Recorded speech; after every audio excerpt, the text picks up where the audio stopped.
So I wanted to talk to you about socks. If you're planning a long distance hike, especially a multi-day one, there is one material that I swear by. Socks are really, really important because you are on your feet a lot. If you get problems with your feet, if you get blisters, if you get foot rot, which does happen, then it can put pay to your trip, to your walk, to your hike.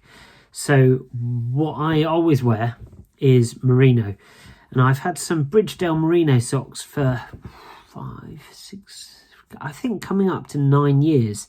I bought them originally to trek in the Himalayas, and I now wear them if I'm going out on a long walk, or at work. At work I always wear walking boots or hiking boots, so I wear them for that, and they are still excellent. I have recently invested a lot of money in Merino socks. The most recent one, and the ones that I wear now, are these Smart Wool. These are the crew top high merino content socks. The joy of merino is that they're naturally antibacterial, so you can go for, I reckon that they say on some of their stuff 40 days.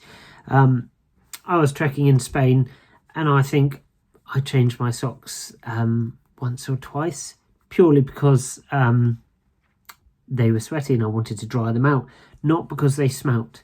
Merino is phenomenal.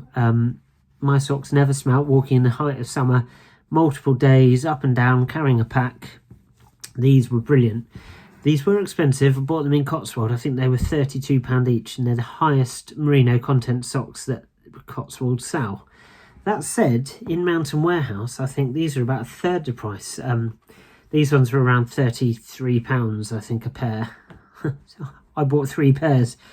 That's a lot of money. But in Mountain Warehouse, these are merino, and these had a higher merino content than these above, but I've yet to wear these. That said, they feel pretty good, and I will be wearing them. I kind of keep these for best. I keep these for when I go away and I need to rely on my socks. So I would highly recommend them.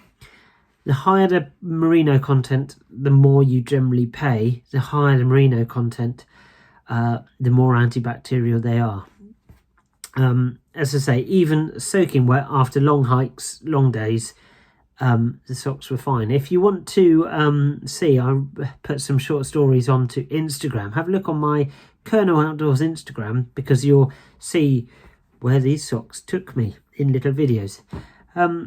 These ones I will get to shortly, when I've worn them, to see how they really are. But they were about, I think, £15, so they were less than half the price. Yeah, that goes with underwear as well. Just saying, if you're going there, merino is where you need to go, in my opinion. Again, it's me, it's what I use.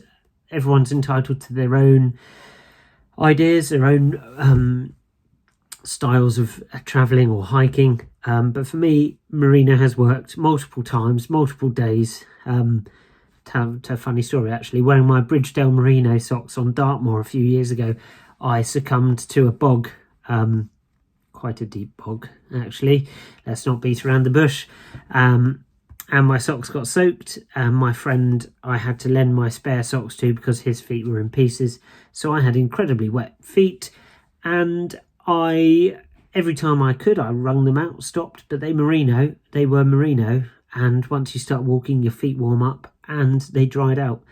And yeah, merino, fantastic stuff. I have heard other people mention bamboo socks, which is fine.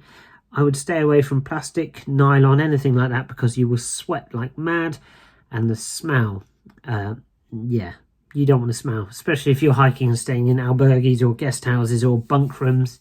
Yeah, you don't want that. Anyway, thank you for watching. Please like, please subscribe. I would appreciate it. Thank you.